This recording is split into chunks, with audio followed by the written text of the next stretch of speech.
and expertise you have over 30 years' time. Have you remote viewed anything in terms of the well-being of the planet or areas to live or geographic catastrophes or anything that is of concern to you that you're able to share in the present time?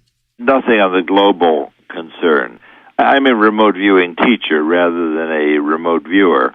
So I'm sort of a journeyman remote viewer. I'm able to do remote viewing as well as any other not particularly talented person.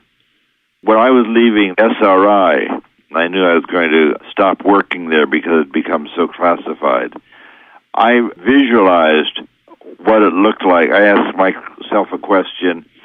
Eventually, I'm going to have a new job someplace. What does that look like? What does that building look like? And I was able to get a pretty good visual image of the place where I would be working. And it was unfamiliar to me, so it wasn't super helpful at the time.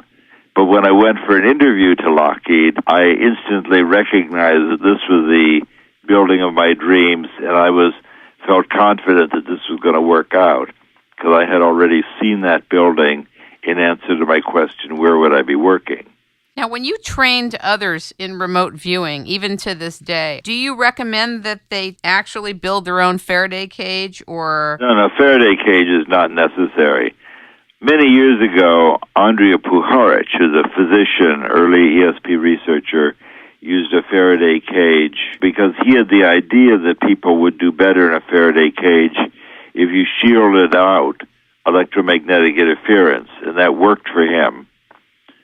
In our case, we started working with Uri Geller, the Israeli psychic and magician, and I was concerned that he had worked with Puharich as a very skillful inventor, and Puharich was skillful in micro-miniature electronics, and I was worried that Geller and Puharich would trick us with some radio transmitter. We didn't want to have to search Geller for radio transmitters, so what we did is we did our work inside of a high-quality Faraday cage, which would not permit radio transmission inside. You could bring your little radio in the cage and close the door, and it's obvious that no signals get through. So we did that as a safeguard when we worked with Uri Geller. What we found out from subsequent work is that our very experienced remote viewers like Pat Price and Ingo and Hella Hamid liked working there. They felt that it was a better environment, that their pictures were clear, the signal was better, the reception was better. So it turned out that people liked working in that. However, when I teach in other cases, we taught a whole group of people in Army intelligence to do remote viewing on the East Coast. They're the people who appear in the recent movie Men Who Stare at Goats. That was the East Coast Psychic Corps of people that we trained. And they didn't use Faraday cages, and the remote viewing was excellent. That program was in business for almost 20 years. Do you ask your students to close their eyes or to open their eyes when they're learning remote viewing? Close their eyes. For example, if you were doing this now, I would say, I have an unusual object that I've just picked up. Very interesting looking, unusual object. Now I want you to close your eyes, take a deep breath, and describe the surprising thing that appears in your awareness. When you just close your eyes, something surprising will show up. And in general, in remote viewing, in a good experiment, I will choose something that's not easily recognizable because I don't want you to guess what it is. And I tell people, don't try and guess. Naming is the worst thing you can do. And a remote viewer simply wants to quiet her mind and courageously describe the surprising thing that pops into your awareness. You don't know what it is, but you can say, I see such and such a shape or form. And you can do that. You want me to? If you'd like to. Oh, my God. Let me close my eyes. Hold on. Now, you're not going to name it. You're just going to describe the surprising thing that shows up. Just the shape or the form, what comes into view. It looks like part of a body. What are you experiencing that makes you say a part of a body? I'm seeing round, glass-like texture. I see what looks like a face. So the first thing you said is round and glass-like? Yeah. Well, just for fun, because we're on the air, would you like me to tell you what I have? Yeah. I have a large magnifying glass. Oh, my God. And it looks like a femur bone. It's a illuminated magnifying glass, so it has a perhaps 4-inch rectangular white handle, and then quite unusually, this big 3-inch diameter glass is set to the side as an angle, just the way your hip bone is.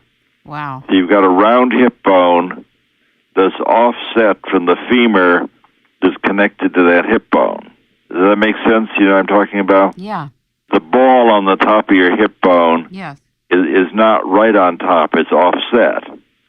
You probably remember that from every leg of lamb you've ever had. Yes. But the thing right in front of my face is, in fact, a round glass-like object, because it's this quite large magnifying glass in a frame. Wow, and I was getting a pair of glasses, what looked like was on Groucho Marx, these huge pair of glasses. So isn't that interesting? Yeah. Complete surprise, no meditation, didn't have to pay me thousands of dollars to learn to be psychic, and being on the air besides. And you also say that first impressions are extremely critical. That's right. Why? So this is a natural ability. It's the idea that the first thing that comes into your awareness before you start to do analysis or memory or imagination, where you said it reminds me of anatomy, that's okay. And in a remote viewing session, I would say, Tim sees something anatomical, I would say, draw that. And we'd call that analytical overlay, because saying you see something anatomical is your analysis of what you're seeing. Sure. It's just that most of us don't use the descriptive language to articulate what we're seeing in terms of a physical observation. That's principally what I teach. And this is not a new idea. Padmasambhava, the great Buddhist teacher of the 8th century, knew all about that. And he said, as you move your awareness from the ego and conditioned awareness, as you move into spaciousness, you have to give up naming and grasping and just describe things as they are. So that was all explicitly understood in the 8th century. He wrote a book called Self-Liberation Through Seeing with Naked Awareness. And he realized that our ego, in our desire to grasp and name things, distorts what we experience. A Buddhist idea pertaining to psychic abilities is that we give all the meaning there is to everything we experience. The Buddhists annoyingly say we live in a world that's empty. They talk a lot about emptiness. It's the great contribution of Buddhists to the idea of emptiness. But they're not saying something silly. They're not saying that there's no tumblers or pencils. They're saying that the universe is not empty of stuff. It's empty of meaning. And then you provide the meaning. So in this little experiment you and I did, you quite naturally wanted to ascribe meaning to what you were experiencing. And my job as an interviewer, in this case I knew what the object was, but I would do it exactly the same. In a case it's a double blind, I would say, don't tell me the name of the thing, just tell me what you're experiencing. So we went from a piece of anatomy, which is the first thing you said, which is quite correct, when I said, well, just don't name it, just tell me what you see, and then you see, I see this round, glass-like something or other, and that was exactly the right answer.